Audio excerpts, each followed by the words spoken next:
Ok, guys, on commence avec une anecdote. Okay, écoutez, moi, j'ai tout le temps des dés qui traînent partout. J'en ai dans mon coffre à crayon, dans mon sac à dos, sur mon bureau, dans une boîte, partout. Puis, j'aime ça, j'en ai un proche de moi ici.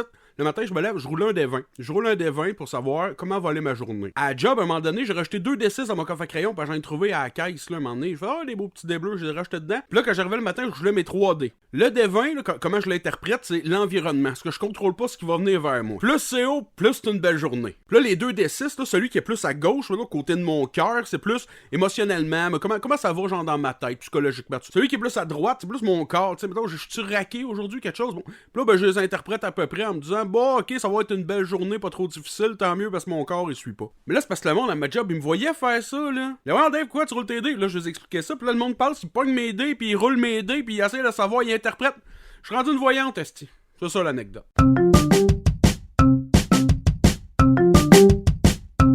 Les roulettes de dés! Aujourd'hui, je vais vous parler des cliffhangers. Ça, c'est quelque chose que, avant, j'aimais ça faire des cliffhangers.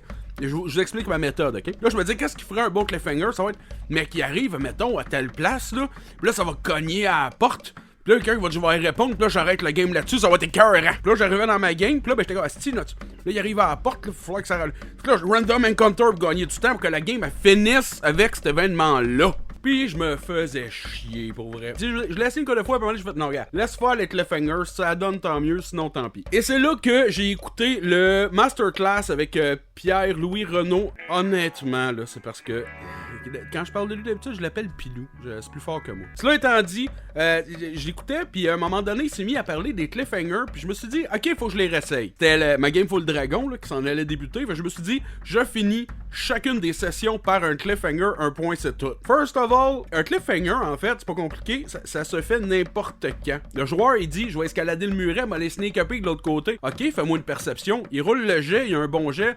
Tu dis, la réponse la semaine prochaine. Il y a un mauvais jet, la réponse la semaine prochaine. Peu importe quand est-ce que t'arrêtes. Si t'arrêtes juste après le roulet de dés, ça fait un cliffhanger que de l'allure. Je pense que ça marche quand même mieux quand le gars rate son jet. Ça marche aussi juste avant de rouler le jet. Par exemple, je vais faire une perception pour voir son combien. La semaine prochaine, tu feras ta perception. Oh, maudit, là, tout le monde est excité. Ça marche la même affaire. Tu peux faire ça n'importe quand. Pour vrai, ça colle vraiment bien. Je me suis mis beaucoup de stress pendant qu'en fait, c'est pas tant le moment où ça va arriver que comment tu vas l'emmener. 2 exemples fun de comment j'ai fait des cliffhangers dans mes games à date avec Full Dragon. La première fois que c'est arrivé, c'était quand que les joueurs, j'ai dit, sont dans une chambre là, dans le palais de Orum, le roi.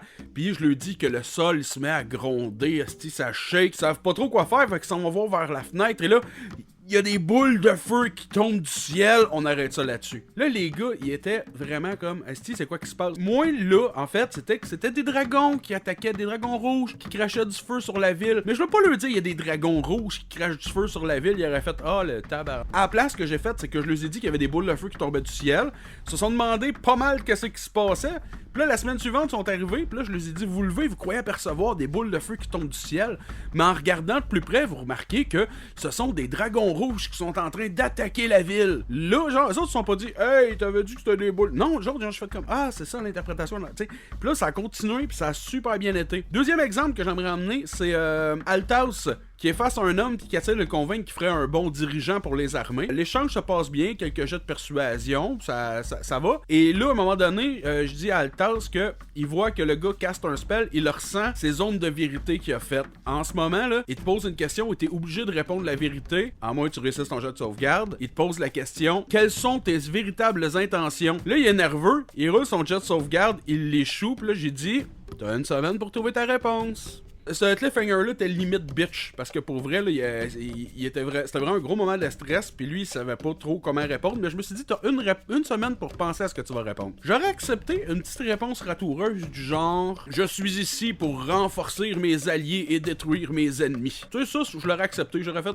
t'as pris ta semaine pour réfléchir, beau travail. Mais non, ça a pas bien viré finalement. Mais je suis pas là pour parler de ça. Je voudrais juste dire que un truc vraiment cool avec le cliffhanger, c'est la rapidité avec laquelle les joueurs rembarquent dans la game. Quand ils se réveillent le matin, puis là, tu nous expliques, OK, vous étiez en train de faire ça, blablabla, faites-vous toujours ça. Tu sais, il y a comme un moment où les joueurs doivent se réinvestir, il faut qu'ils mettent faut qu'ils soient concentrés à la table, tout ça. Tandis que quand tu fais un cliffhanger qui a de l'allure, le joueur, quand il revient, puis tu lui dis, la dernière fois, tu voyais des boules de feu qui tombent du ciel. Là, tout de suite, il se réapproprie pas 100% de l'émotion qu'il y avait. Ça prend un peu de temps, mais tout de suite, ils se remettent dans l'action, puis toi aussi, t'es remis dans l'action. Et là, ben, tu peux juste comme poursuivre la game, et je trouve que ça coule beaucoup plus facilement que de dire que tu repars d'une zone neutre, puis on continue. Sans la game, elle repart tout de suite, flac. C'est un peu comme commencer ta première game, ta session 1. Tu commences en décrivant une scène de combat, tu sais. Rouler l'initiative, vous êtes attaqué, ils savent pas par quoi encore, mais tu sais, tout ça, tu commences en direct dans le gras, ça embarque comme les joueurs de force, puis je trouve ça vraiment